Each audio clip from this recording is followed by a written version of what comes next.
Vous surfez sur la web télévision qui détient tout le secret de la communication. Bonsoir à tous et bienvenue à votre émission au cœur du CIAO qui reçoit Seydou Kélitou qui est le directeur général de la Chambre des métiers de l'artisanat du Burkina Faso. Avec lui, on va parler des rôles des produits labellisés dans la promotion de l'artisanat burkinabé. Quels bénéfices pour les artisans? Avec lui également, on va mieux découvrir la CEMA-BF. Bonsoir et bienvenue à cette émission. Bonsoir. Merci d'avoir accepté notre invitation. C'était avec plaisir. D'accord. Alors pour commencer cette émission, déjà, est-ce que vous pouvez nous présenter la Chambre des métiers de l'artisanat du Burkina Faso, CEMA-BF? Merci à CRAC qui a bien voulu nous donner cette opportunité.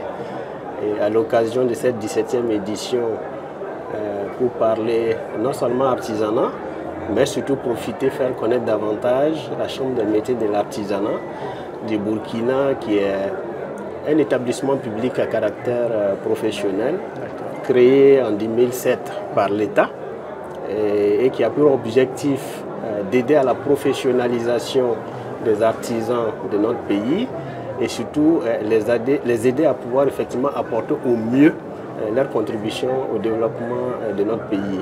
Alors l'État, en créant la Chambre des métiers, lui a assigné 3 grandes missions. La première mission, c'est la mission consultative, c'est-à-dire que c'est un organe de consultation qui, du fait des dysfonctionnements constatés dans un domaine, un pan du secteur de l'artisanat par l'État, et l'État s'étant dit que c'est la structure qu'il a créée et qui a habilité à mieux connaître des questions, des préoccupations du secteur, lui a investi en fait une mission d'investigation qui va lui permettre d'aboutir à des propositions, des recommandations pour permettre à l'État d'avoir des éléments nécessaires d'appréciation afin de prendre la décision qui s'impose pour pouvoir effectivement réglementer le secteur. Ça peut être de la propre initiative de l'institution comme à la demande de l'État. C'est un organe de consultation. Alors la deuxième mission, c'est ce qu'on appelle la mission représentative, qui dit que la Chambre des métiers est l'interface entre l'État et les artisans. Autrement dit, c'est le porte-parole. Le porte-parole. C'est le porte-parole des artisans auprès de l'État. Vous savez qu'on a environ 3 millions d'artisans au Burkina.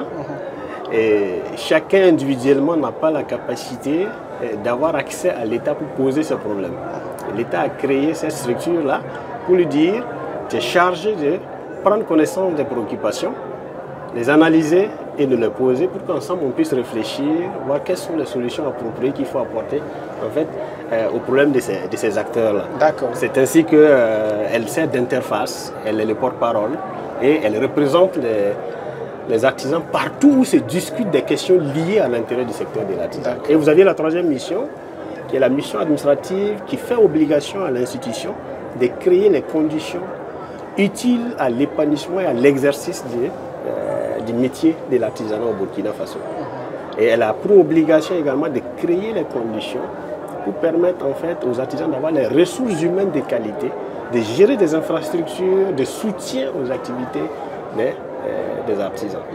Donc voilà à peu près c'est quoi la Chambre, mais pour dire de façon organisationnelle, vous aviez une assemblée générale de 80 membres qui sont des élus, et qui représentent les différents secteurs.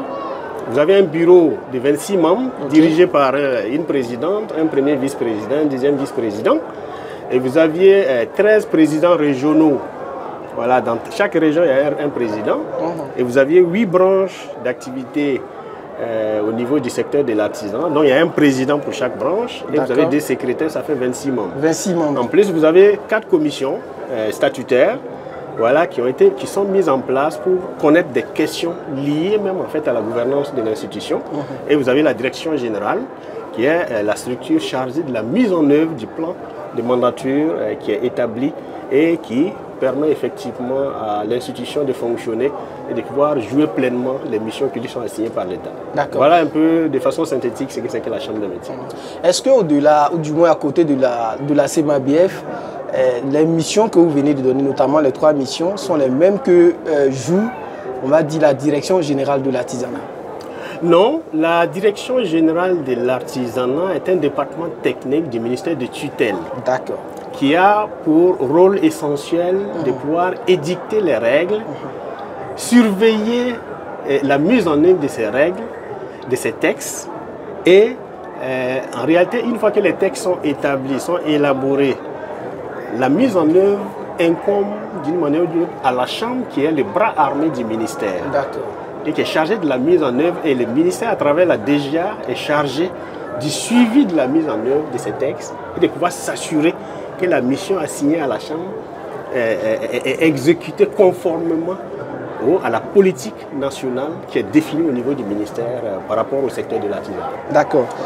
Voilà qui est bien clair dans la tête de tout le monde. Maintenant, on comprend bien vos différentes missions. Voilà. Alors, de plus en plus, on voit la labellisation des produits on va dire burkinabé. C'est ça. Alors, quels sont les objectifs derrière la labellisation de nos produits aujourd'hui? Alors, il faut dire que il faut d'abord partir en fait de la notion de label. C'est quoi un label? Okay. Un label en réalité correspond à une marque déposée qui a un nom, qui a un logo et qui garantit en fait l'origine du produit et surtout les conditions de production de ce produit-là. Ça veut dire tout simplement, c'est une façon de pouvoir effectivement donner plus de gages de confiance à tous ceux qui s'intéressent à un produit bien donné pour dire que ça respecte les normes. Et c'est ce qui est très important.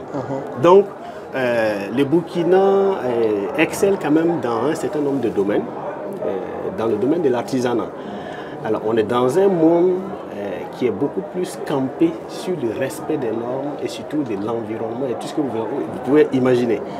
Alors, si on labellise un produit, c'est un gage de confiance vis-à-vis en fait, de la clientèle, aussi bien au niveau national, régional et international. Et ce qui peut donner en fait, la possibilité d'une meilleure promotion, une meilleure vente, un meilleur placement de ces produits, non seulement auprès des nationaux, des régionaux, mais également au plan international. Et c'est ce qui est important, et c'est pourquoi le Burkina s'est inscrit dans cette logique, parce que on est en train de tourner vers en fait, un mode de développement qui est qualifié d'endogène. D'accord. Il faut, c'est-à-dire utiliser des solutions internes comme levier pour pouvoir effectivement créer les conditions de développement de notre pays. D'accord. Et on ne peut partir que sur ce que nous connaissons de mieux. Est-ce que c'est en même temps un gage de protection? Ben, c'est un gage de protection parce que je l'ai dit tantôt, les labels, c'est une marque protégée. Protégée, d'accord. C'est une marque protégée qui a un nom, qui a un logo et qui donne la garantie de l'originalité en fait, du produit et surtout des conditions de production. Donc, alors, si le produit il est labellisé, il est en même temps protégé, n'importe qui n'aura pas la possibilité de pouvoir s'approprier du processus tant qu'il ne respecte pas. Si nous prenons le cas du pain façon d'enfant, on va en arriver sans doute. Alors, pour que le pain soit labellisé, il faut qu'il utilise un fil produit avec du coton burkinabé, que ce soit teint au Burkina, que ce soit tissé par des burkinabés, avec en fait un minimum de normes de tissage établies en la matière à respecter. Donc du coup, c'est une forme de protection qui permet en fait de garder l'originalité et surtout de garder la notoriété et l'image en fait, du produit et en même temps du pays. Ça dit qu'un artisan qui utilise par exemple 3 différents fils pour la confection d'un pagne, un fil qui provient du Mali, un autre qui provient du Niger et un autre troisième qui provient du Burkina pour former, on va dire, un mixage. Est-ce que ce pagne-là ne peut pas être labellisé? Logiquement, il ne doit pas être labellisé. Parce qu'on a été très bien clair dans les normes, dans les critères de labellisation. On dit qu'il faut que ce soit du coton burkinabé. Il faut que ça soit teint. Enfin, les fils soient fabriqués au Burkina. Autrement dit, fil ça. Il faut que ça soit teint au Burkina. Il faut que ça soit tissé au Burkina. L'exemple que vous venez de prendre, peut-être que ça me ramène un peu à l'AIS. Mais au justement, moment de la labellisation, lors de cette 17e édition, ce sont le Mali et le Niger qui sont les pays invités d'honneur. Alors, bon, au moment de la labellisation, la labellisation a été faite à une période bien donnée où on ne connaissait pas l'AIS. D'accord, d'accord.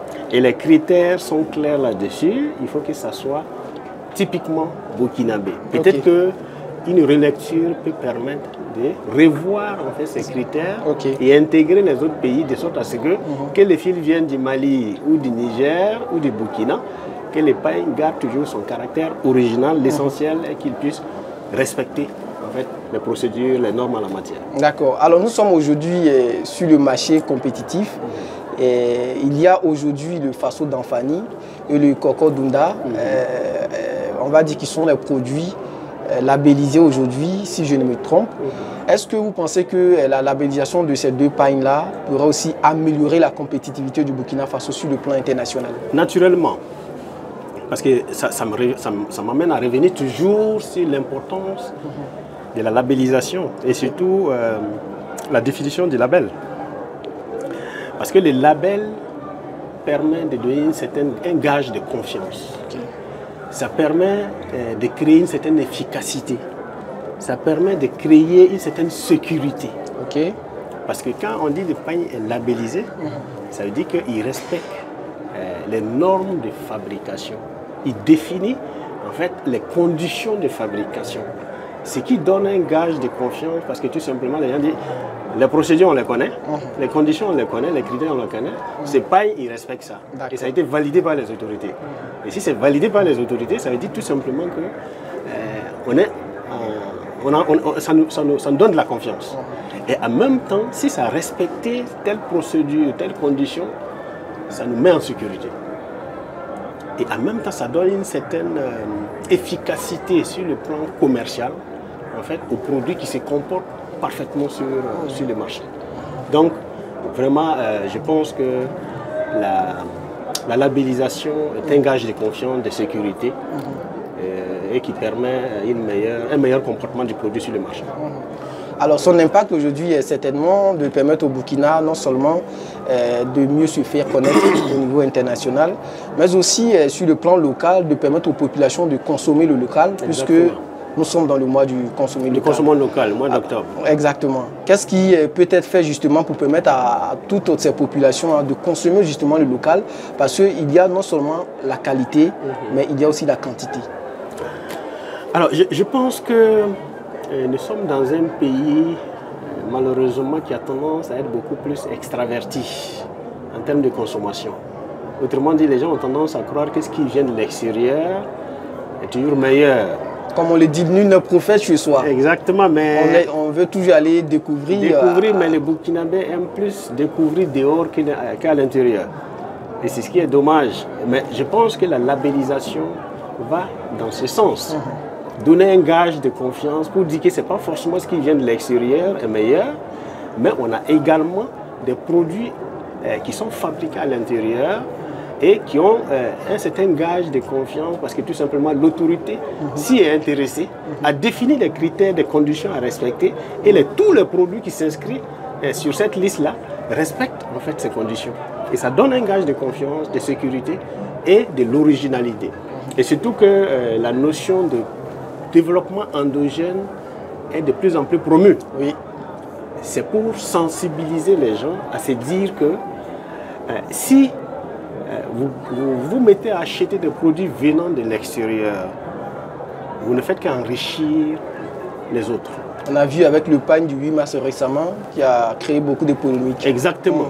Alors vous imaginez si vous achetez un pain imprimé, le coton est produit ailleurs, la production est faite ailleurs, et ça crée de l'emploi ailleurs. Alors que si vous achetez ce qui se produit sur place et qui respecte les mêmes conditions de production, de qualité, je pense que vous ne faites que réinjecter en fait l'argent au plan interne, ce qui alimente l'économie interne et ça permet également de créer des emplois et de lutter efficacement contre la pauvreté. Et je pense que personne ne peut se développer en important. Autrement dit, le commerce n'a jamais développé un pays. C'est-à-dire les importations plus précisément. Les importations n'ont jamais développé. Justement, est-ce que ce n'est pas cette lutte-là qu'il faut commencer à mener au lieu de s'en prendre à ceux qui achètent justement ces produits-là qui viennent de l'extérieur? Ben, c'est pourquoi j'ai parlé de l'information, de la sensibilisation, la conscientisation en fait de la population pour lui faire comprendre que tous les pays qui se sont développés ne se sont pas basés sur les importations. Ils se sont toujours basés sur la production intérieure et la consommation intérieure. Et ce qui vous manque, vous pouvez maintenant essayer d'aller à l'extérieur pour essayer de compléter ça. Mais si vous basez votre consommation sur les importations, vous ne faites qu'enrichir. Mais les importations viennent en masse. Pourtant, la production, sur le plan local, souvent, il y a des pénuries. Oui. Il y a des pannes aujourd'hui que la population cherche à acheter. Malheureusement, la quantité pose problème. Du coup, les gens sont obligés d'aller chercher à l'extérieur et puis renvoyer. J'ai envie de dire que ce n'est pas tout à fait... Peut-être qu'il faut examiner les causes. D'accord. Pour se rassurer de par où commencer pour pouvoir effectivement remédier à cela. Vous savez, il y a non seulement un problème de compétences techniques, c'est-à-dire que les gens ont besoin de formation. Et d'information. Ils ont besoin de formation, ils ont besoin d'information. Ça, c'est un. Il y a également la disponibilité des équipements appropriés pour la production. La matière première. Les équipements d'abord. C'est-à-dire, pour fabriquer telle chose, je prends les pailles. Il y a les métiers à tisser des petites bandes, et puis il y a les métiers à tisser des grandes bandes. Vous imaginez, si vous n'avez pas un équipement approprié, que vous devrez faire un paille avec les petits métiers, vous êtes obligé de faire des bandes de 20 cm, 30, ainsi de suite, pour pouvoir les raccommoder à avoir un paille. Mais si vous avez un métier de grandes bandes, vous classez tout le nécessaire, et puis vous arrivez à produire et vous sortez un pain en un seul coup. Pour vous dire que les équipements aussi font défaut et la formation de l'utilisation de certains équipements pose problème. Ensuite, il y a la matière première. Il y a certaines matières premières qui sont disponibles, il y a d'autres qui ne sont pas disponibles. Mais toujours est-il que ce qui est important, si vous devrez produire, ce qui est disponible sur place, vous achetez ça. Et ce qui n'est pas disponible, vous êtes obligé d'aller à l'extérieur pour récupérer, faire l'agencement nécessaire, créer même en fait des designs et proposer des produits qui caractérisent, chacun produit en fonction de l'originalité du milieu dans lequel il évolue. Naturel. Et surtout des besoins exprimés par la clientèle. Si votre production ne correspond pas aux besoins de la clientèle, c'est sûr que vous n'allez jamais faire de chiffres et vous n'allez pas pouvoir vous en sortir. Ce qui fait que les gens, lorsqu'ils doivent produire, ils sont obligés de se calquer sur les besoins exprimés par la clientèle locale et produire. Maintenant, si vous avez l'intention d'aller sur le marché international, il faut également étudier les besoins liés et qui sont fonction même en fait de la particularité de chaque clientèle. C'est tous ces paramètres-là qu'il faut prendre en compte pour faire une production afin de pouvoir permettre à chaque client d'avoir son compte sur ce que vous faites. Alors pour les populations qui ne savent pas comment est-ce que les produits sont marqués labellisés ou bien les produits qui sont labellisés, est-ce qu'il y a des signes ou bien est-ce qu'il y a des informations sur lesquelles elle pourrait se baser pour savoir que le pan que je suis en train d'acheter est labellisé? Ça me permet aussi de faire on va dire, la promotion des produits locaux. Ben naturellement, les labels, c'est un nom, c'est un logo. Si vous prenez par exemple les pains façon d'Anfani, lorsque le pain est labellisé, c'est-à-dire que quelqu'un qui a déposé son dossier technique, qui a été évalué et qui a abouti à un résultat positif, on lui donne les labels. Il y a un sticker sur lequel est apposé un logo. Et le logo dit, ce pain-là, il est labellisé. Et quand vous scannez en fait ce logo, ça vous ressort les informations de la personne qui a tissé en fait les pains. Les fils qui ont été utilisés, les critères, les conditions même en fait de production du pain et les caractères originaux pour dire ça vient du Burkina. Donc c'est un logo. En fait, un label, c'est un logo, c'est un nom. Donc, en principe, même si vous ne savez pas lire et que vous avez l'information de l'existence d'un label, il suffit tout simplement de regarder, vous allez trouver le logo. Et si vous trouvez le logo sur le pain, ça veut dire que c'est un pain qui est labellisé. Voilà. D'accord. Vous avez donné toutes ces informations, c'est vrai. Oui. Mais aujourd'hui, il y a ce qu'on appelle le piratage. Oui. Il y a aussi tout ce que vous avez dit qui peut être fait à l'extérieur et qui sera vendu au Burkina. Qu'est-ce qui peut permettre aux populations de savoir que ce pain-là n'est pas, par exemple, fabriqué au Burkina?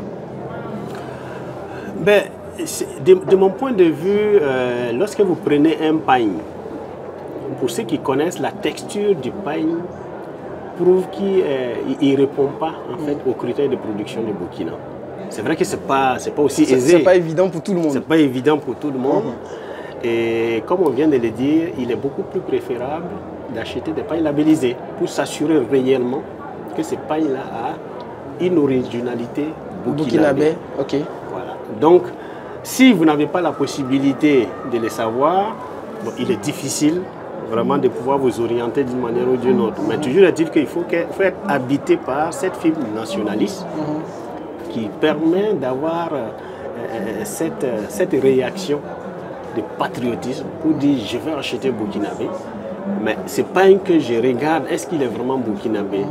J'ai l'impression qu'il n'a pas forcément la même texture que ce que j'ai l'habitude de voir. D'où la sensibilisation. D'où la sensibilisation pour voir comment est-ce que je peux m'orienter, à qui je peux me référer pour avoir de plus en plus d'informations et pouvoir effectivement attester de l'originalité avant de m'engager dans l'achat. Donc c'est vraiment la sensibilisation. Voilà. Alors pour terminer cette émission, cette année de CIAO qui s'adresse plus à la jeunesse en termes d'entrepreneuriat des jeunes et autonomisation. Alors, est-ce que vous pensez que ce thème-là pourrait non seulement permettre aux jeunes artisans de mieux vendre leurs produits, mais aussi de permettre à toutes ces personnes qui veulent entreprendre dans le domaine de l'artisanat de mieux s'en sortir? Ce thème a une importance capitale. D'accord. Vous savez que dans nos systèmes éducatifs, on a tendance à croire que c'est ceux qui n'ont pas réussi à l'école qui se retrouvent à défaut dans l'artisanat. Alors qu'on veut faire comprendre à travers ces thèmes que l'artisanat est un secteur porteur. La preuve, il est le deuxième pourvoyeur d'emploi au Burkina. Il apporte à peu près 30% au produit intérieur brut de notre pays. Donc, ce qui caractérise vraiment l'importance capitale de ce secteur. Et ce secteur doit être considéré comme le socle de développement de notre pays. C'est le levier qui doit constituer d'amortisseur social pour permettre effectivement de produire et pour pouvoir soutenir l'économie et nous permettre un véritable décollage. Alors, si les jeunes comprennent dans ce sens, je pense que beaucoup vont commencer à s'intéresser davantage au secteur de l'artisanat pour dire que ce n'est pas à défaut, on y va, mais c'est parce que tout simplement, c'est un levier important qui nourrit son métier aussi. Un noble métier et qui permet effectivement d'affirmer en fait l'originalité, les caractères patrimonial voilà, de notre pays et qui a besoin de véritables soutiens et qui peut nourrir son homme. Donc, il est important que les gens comprennent que dans le secteur de l'artisanat, on peut créer des entreprises qui vont évoluer et qui vont même atteindre un niveau très élevé. Quitte à ce que maintenant, on essaie de franchir le secteur de l'artisanat pour aller dans l'industrie. Tous les pays qui se sont développés, ils ont commencé par l'artisanat. Et c'est à partir de l'artisanat, quand ils arrivent à un certain niveau, à travers justement l'automatisation qui permet d'avoir une production en série. Mais est-ce que ça ne dépend pas de l'importance que les autorités accordent justement à la question artisanale? C'est une question purement et simplement d'une volonté politique. Il faut qu'il y ait cette volonté politique affirmée qui permet justement de prendre des mesures idoines pour soutenir les secteurs, encourager les secteurs, mettre les conditions d'épanouissement et pour attirer davantage les jeunes et les amener à se baser sur justement ce socle-là et relever en fait, le véritable développement de notre pays. D'accord. Merci à vous, monsieur Seydou Kelitou. Je rappelle que vous êtes le directeur général de la Chambre des métiers de l'artisanat du Burkina Faso. Merci d'être passé sur notre plateau. Avec beaucoup de plaisir. J'étais vraiment ravi de passer sur votre plateau. Je pense que CRAC, on a eu l'occasion de travailler ensemble. J'ai appris à vous connaître, je connais votre professionnalisme. Je pense que la Chambre des métiers sera toujours ouverte, voilà, pour tout échange avec vous, pour permettre de sensibiliser et informer les artisans, mais également essayer d'apporter un meilleur encadrement aux artisans afin qu'ils puissent relever les défis de développement de notre pays. D'accord. En tout cas, CRAC Communication est toujours disponible pour vous accompagner, mais aussi pour toutes les structures qui souhaitent avoir donc une communication réussie dans les différentes activités. Merci à vous, chers internautes, d'avoir suivi cette émission qui s'achève. On va se donner rendez-vous prochainement pour d'autres sujets avec d'autres acteurs et à très bientôt.